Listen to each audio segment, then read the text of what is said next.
My name is Jacob Berry. I teach geometry at Castlemont. I've been at Castlemont for 2 years, and I've been teaching in Oakland for 3 years. I've been through several lockdowns here and at my old school. They're very distracting. They're very traumatic for students, many of whom have had traumatic experiences that make it psychologically very difficult for them to focus when there's imminent fear of danger. There was an incident, I want to say a month and a half ago, where there was an FBI raid that happened a block or two from campus, and they notified us, and we went on lockdown. And the entire time we were hearing helicopters and cars in the parking lot because there was a fear that the escape route that the folks would take them through the campus, because it's a big, porous campus. We have a lot of entries and a lot of exits that are hard to close up and sort of stopgap. And there was no math happened in that time. Lockdowns usually happen in the afternoon because I imagine people are busy or waking up in the morning. They usually happen during 5th and 6th period. So if they happen during 5th, lockdowns often bleed into 6th period, really causing the tumult to continue on past that block of learning. And when students come in, the transition is much rougher. Without the normal transition of 5-minute passing period and 2 minutes for the warm-up and setting the class on track the way it normally goes, with students just roaming to their next class, it's a lot more difficult to get a strong start and then make anything happen during that time. Also, oftentimes after lockdowns that happen during 5th period, if there's enough time, we'll go on to the next class, but we'll also sometimes see admin just say, we're going to call it a day and send students home. And that takes away, again, from student learning. And 6th period is already one of my most poorly attended classes because students leave at lunch or after 5th, or we lose students later in the day. A lot of the students at Castlemont live in this neighborhood, which is plagued by really high violence rates, really high rape and sexual assault rates, huge amounts of teen prostitution, and a ton of them come in with a lot of trauma. Students have seen family members or loved ones hurt or killed. They've had, if they weren't there, they've heard about it. They've had friends, cousins just disappear. And it's really tough for those students to continue in daily life with that trauma hanging over them.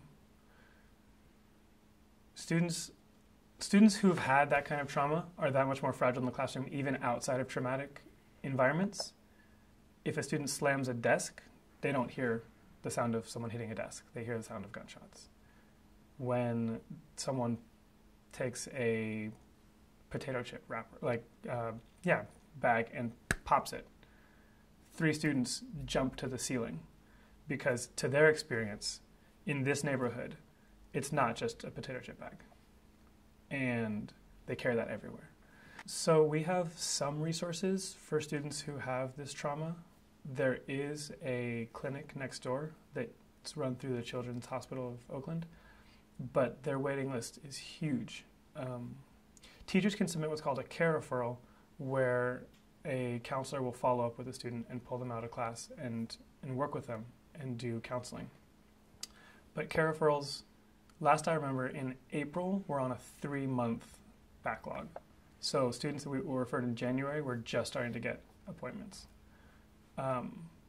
And their staff is great, and they have a rather large staff, but compared to the population of our school and the time it takes, they can't serve our students, and we can't serve our students properly.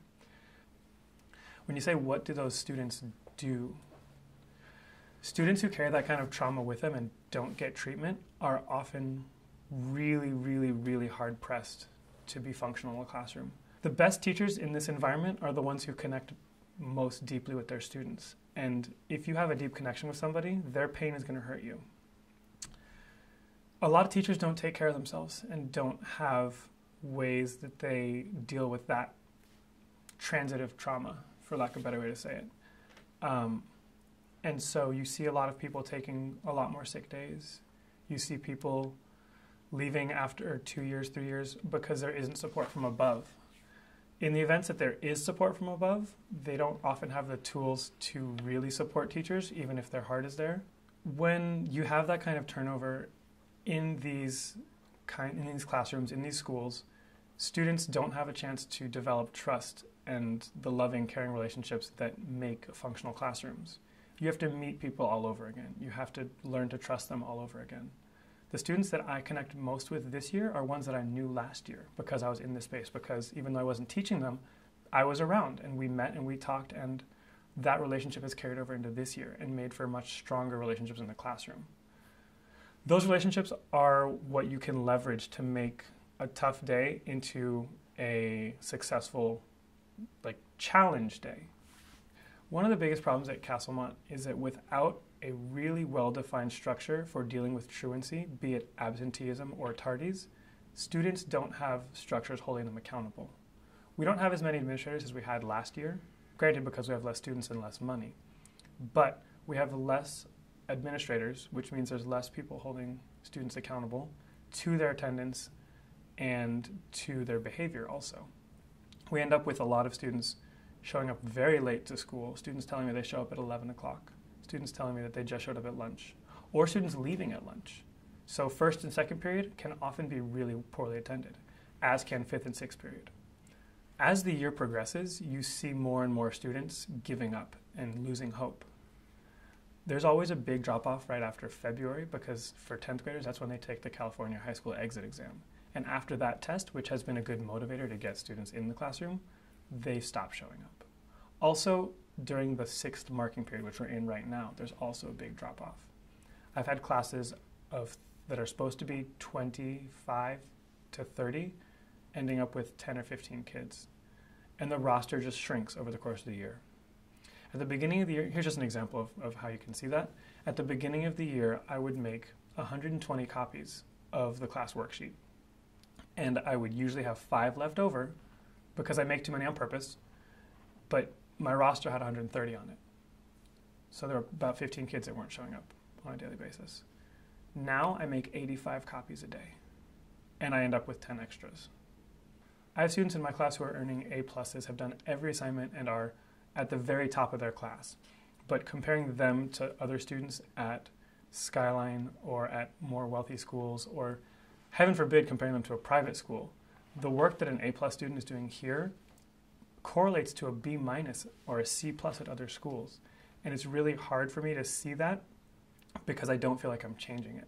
When you think about the fact that most of the students at Castlemont have had first or second year math teachers their entire time in high school, and most of their time in middle school, and possibly even in elementary school, if they have to have a new teacher every year who doesn't know how to really teach the subject or really reach the students on a deep emotional level, they're losing time and they're losing material every year. They're losing ground, right? So if every year students at a private or really high-performing school are getting 100% of what they're supposed to learn, and a student in this neighborhood is getting 95% of what they're supposed to get every year, and they're going from kindergarten through 12th grade, by the time they hit 11th and 12th grade, they're at a 7th grade level. They've lost a little bit each year.